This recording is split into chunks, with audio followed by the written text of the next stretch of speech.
Imagine this, your car gives up on you tomorrow morning, or worse, you lose your job unexpectedly. It's a stressful situation, right? This is why having an emergency fund is crucial. But what if you're on a tight budget, living paycheck to paycheck? You might be thinking, Graham, saving money sounds great, but how can I save when I'm barely scraping by? Trust me, I get it. That's why in this video, I'm going to break down exactly how to build an emergency fund, even if you're on a low income. We're going to cover everything from finding hidden cash in your budget to automating your savings and even making your money work harder for you. So, if you're ready to take control of your finances and build that emergency fund you desperately need, buckle up and let's get started. Saving money on a low income can feel daunting, especially if you're living paycheck to paycheck. But you don't need to start with thousands or even hundreds. The key is to start small. Even if it's just £10 or $10 a week, that's something. Consistency is key here. We're aiming to build a habit that £10 or $10 a week adds up to £520 or $520 in a year. Now, that might not seem like a lot, but it's a solid foundation. Think of it this way. Would you rather have an extra £520 or $520 at the end of the year, or nothing at all? Exactly. There are some fantastic tools available that make saving effortless. In the UK, banks like Monzo and Starling have this cool feature where you can round up your purchases to the nearest pound and automatically save the spare change. And for my American viewers, apps like Acorns or Chime offer the same functionality. Remember, the first step is always the hardest, but once you get started, it gets easier. Now, let's talk about one of my favorite personal finance hacks, automating your savings. When you automate your savings, you're essentially putting your finances on autopilot. You're taking the decision-making out of the equation. Automating your savings eliminates that temptation to dip into your savings. In the UK, you can set up a standing order with your bank. Banks like Lloyds, HSBC or Barclays all offer this. You choose a specific amount you want to save each month, and on a set date, your bank automatically transfers that money from your checking account to your savings account.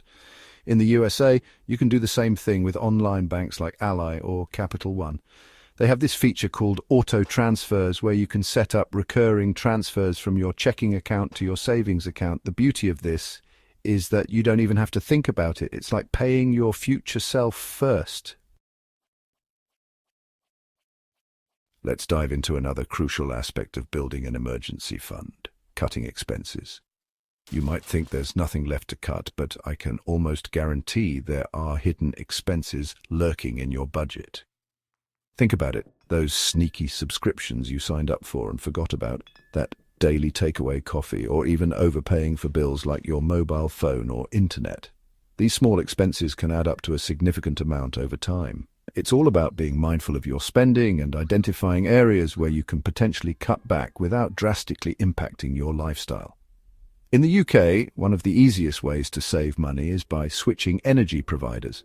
Websites like USwitch make it incredibly easy to compare different tariffs and find the cheapest option. In the USA, apps like Truebill or Rocket Money analyze your bank statements and identify any recurring subscriptions you might have forgotten about.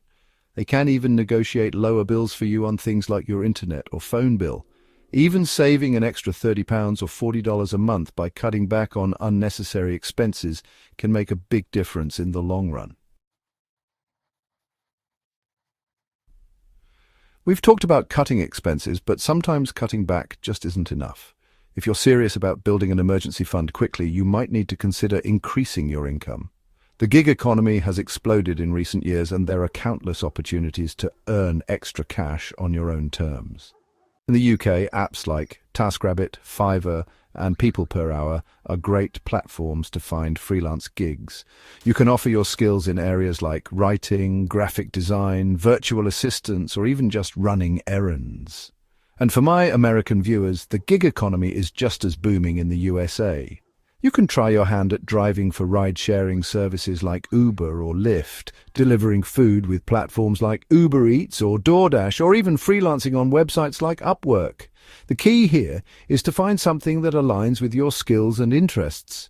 Even if you can only manage to earn an extra £50 or $50 a month from a side hustle, that's still a significant contribution to your emergency fund.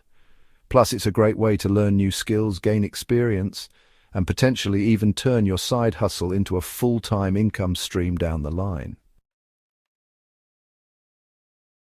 We've covered how to start saving, automate your savings, cut expenses, and even boost your income. But don't just save your money, make it work harder for you. That's where high-yield savings accounts come in. High-yield savings accounts offer a higher interest rate than traditional savings accounts, which means your money grows faster over time. In the UK, banks like Chase UK and Marcus by Goldman Sachs are known for offering competitive interest rates on their savings accounts. They make it super easy to open an account online and start earning interest right away. And in the USA, we have some fantastic options as well. Online banks like SoFi and Wealthfront are known for their high-yield savings accounts and user-friendly platforms. Even a small difference in interest rates can make a big difference in the long run, especially when you're consistently contributing to your savings. So there you have it, a step-by-step guide to building an emergency fund even if you're on a low income. Remember, the key is to start small, be consistent, and automate your savings as much as possible. Financial experts generally recommend having at least 3 to 6 months' worth of living expenses saved up. But if you're just starting out, don't let that number intimidate you. Even having £500 or $500 saved up is a great start. The most important thing is to simply start, no matter how small. Building an emergency fund is a marathon, not a sprint.